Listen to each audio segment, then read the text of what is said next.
Okay, folks, buckle up because today we're taking a deep dive into the wild world of cybersecurity. Oh, yeah. But hold on, before you click away thinking it's all firewalls and antivirus jargon, trust me, this one's different. How so? We're talking about the real-life stories, the human drama behind the hacks, all thanks to Deepak Daswani and his book, La Amenaza Hacker. Daswani. His book is quite the eye-opener. You've read excerpts, so you already know this is going to be good. No dry research papers this time, just pure, unfiltered anecdotes straight from the front lines of cybersecurity. That's right. We're talking about those aha moments that make you see the internet and maybe even your neighbor in a whole new light. He uncovers security risks in the most unexpected places, that's for sure. Ready for a wild ride? Absolutely. Yeah. And Adwani kicks things off by turning the very definition of a hacker on its head. Ooh, how so? He argues that it's not necessarily about malicious intentions, Yeah. like the stereotypical villain in a hoodie. It's more about an insatiable curiosity, a drive to understand how things work, even if it means bending the rules a little. Interesting. So less about digital destruction, more about digital exploration. Exactly. Daswani even convinced the Royal Spanish Academy Dictionary, that's their official dictionary, to update their definition of hacker to reflect this. Wait, hold on. He got the dictionary updated. He did. Okay, that's dedication. So it's less about being a digital villain and more like, say, Michael Scofield from Prison Break, Yeah. using his knowledge to escape impossible situations. Exactly. Or MacGyver, turning everyday objects into hacking tools. Precisely. That mindset, that's what defines a hacker, according to Daswani. And this shift in perspective, it has huge implications. Think about it, it's why we have ethical hackers now. Right. These are the good guys, the white hats, using their skills to find vulnerabilities before the bad guys can exploit them. Imagine a world without bug bounty programs. Companies wouldn't even know where to start. It's true. We kind of take it for granted that someone's out there looking for these loopholes. So you're telling me that, that kid in their basement who just bypassed the school's Wi-Fi, they're not necessarily a future supervillain. Not necessarily. Maybe they're just curious. It's not always black and white, huh? Exactly.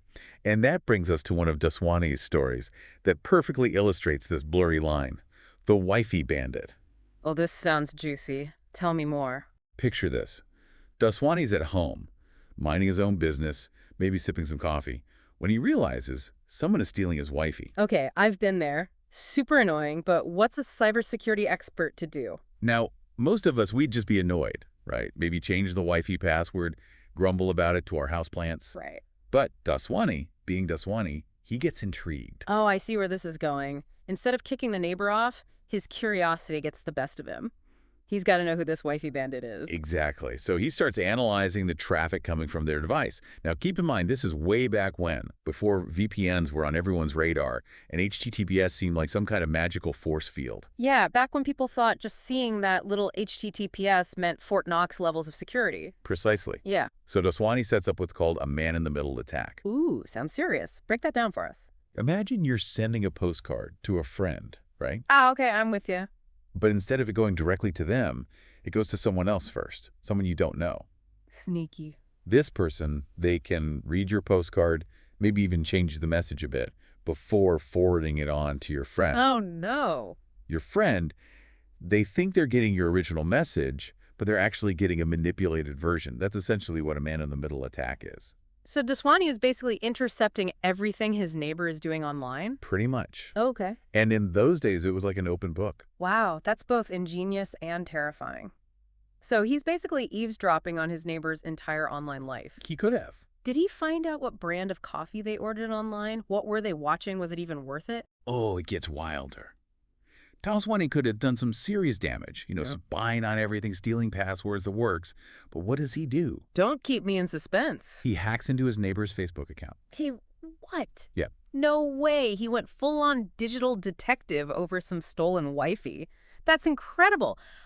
But talk about a cautionary tale, though. It's like something straight out of a movie, except it's real life. It really makes you realize how vulnerable we can be, even in our own homes. And at the point Daswani drives home, what seemed like a harmless prank back then, Yeah. it's just messing around with the neighbor. Yeah. It has far greater implications today. Think about it.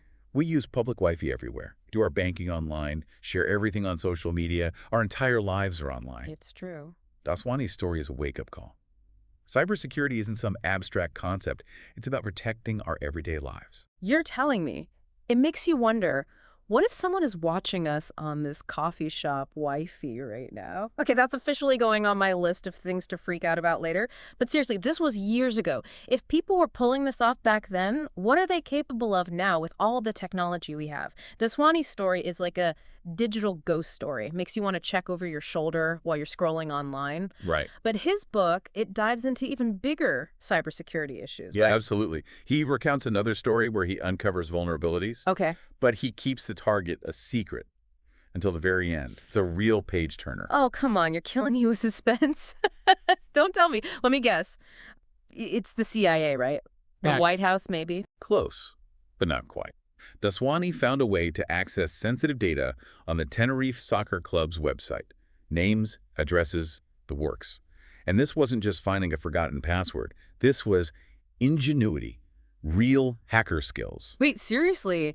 He hacked a whole soccer club. I mean, it's not the Pentagon, but still. What did he do with that kind of access? Did he leak the lineup for the next big game? Did he? That's the thing. He didn't. And that's where the ethical considerations come into play. Okay. Daswani tries to report the vulnerability to the club responsibly, but they basically ghosted him. Oh, no, they did not. I can't believe they ignored him. That's like finding a loose brick in a dam and having the authorities tell you to mind your own business. Exactly. Daswani knew the potential damage if that vulnerability fell into the wrong hands. And it highlights a really critical question. What's the responsibility of an organization to protect user data, especially in light of regulations like GDPR? Right. Like these days, companies practically harvest your entire digital footprint. I know, it's crazy. They better be ready to protect it too. But this was way before GDPR, wasn't it? It was. And that's part of what makes Daswani's story so compelling. It demonstrates that even back then, responsible disclosure was crucial, even if the legal framework wasn't fully in place. Imagine the fallout if that data had been compromised. I know. People would have freaked out. Okay, I'm starting to think Daswani has a knack for finding trouble. Or maybe trouble finds him. Maybe a little of both. What other cybersecurity adventures does he take us on? Okay, get ready for this one. Daswani tells this story about his friend, Arturo. Head over heels in love with this woman, Maria. Okay. But she moved abroad for school, and suddenly, radio silence. Ouch, that's rough. But this is like pre-social media, right? Pre-stalking your ex on Instagram. What's a lovesick friend to do? Right. That's where Daswani's hacking skills come into play. But even he admits to feeling conflicted about this request. Yeah, Remember, this is someone's privacy at stake. that's true. Okay, I'm hooked. This is like a cybersecurity love triangle. Don't hold out on me. What did Daswani do? Okay, so Daswani, being the tech whiz that he is, he creates a fake Hotmail login page. And remember, this was back when Hotmail was the hottest thing since sliced bread. Oh, I remember those days. Dial up, agonizingly slow downloads. And Hotmail was the king of email. It was the perfect phishing tactic.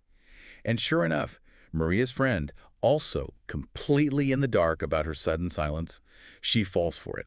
Completely. Oh, no. Daswani now has access to her emails, but what he finds is more devastating than he could have imagined. Wait, what? Don't leave me hanging. What did he find? Did Maria run off with the bullfighter, join a secret society? Spill the tea. Well, Daswani, he's understandably vague about the details, Hmm. but it's clear that Maria was keeping some serious secrets. And that's where the real ethical dilemma kicks in. What do you do with that kind of information? Right. Daswani is torn between his loyalty to his friend and the invasion of privacy he's committed. Man, that's a tough one. What would you even do in that situation? It's like a moral minefield? Exactly. Ultimately, he gives Arturo the password. And let's just say it doesn't end well for anyone involved. Oh, no. I had a feeling this wasn't going to have a happy ending. What a cautionary tale about the unintended consequences of our actions, even with good intentions. It really is. It makes you think about the power of information and the responsibility that comes with it. And it underscores how much easier phishing is today with social media and all these increasingly sophisticated techniques. It's not just about fake login pages anymore. It's kind of terrifying, honestly.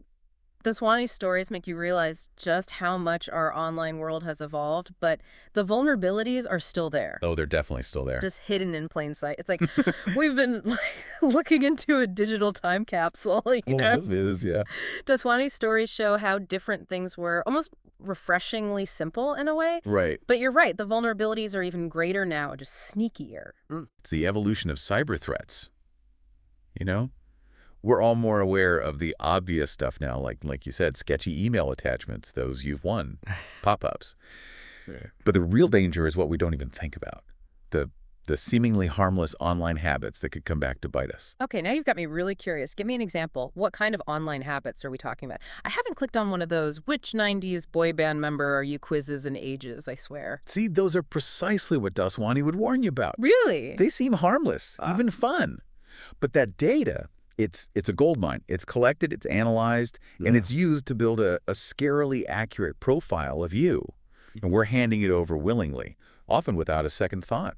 Wow, you're not kidding. I never even thought about it like that. It's like those quizzes are little digital Trojan horses sneaking into our lives disguised as entertainment. Exactly. You've officially ruined online quizzes for me forever, but in a good way, I think. Knowledge is power, right? Exactly. And that's the beauty of Daswani's book. It's not just a collection of stories, it's a masterclass in understanding the hacker mindset, the vulnerabilities we all face, and the ethical dilemmas that come with this digital age. Absolutely. A wild ride through the world of cybersecurity told with wit and insight. If you were even remotely curious about the hidden world of hacking, the good, the bad, and the ethically ambiguous, do yourself a favor and check out La Menace Hacker. You won't regret it. And hey, maybe think twice before taking that next online quiz. You never know who might be collecting your data on the other side. Well said. Well said. It's all about being informed and aware. This has been really interesting. Thanks for having me. Thank you for joining us on this eye-opening deep dive. Until next time, stay curious, stay safe, and always remember, cybersecurity is everyone's business.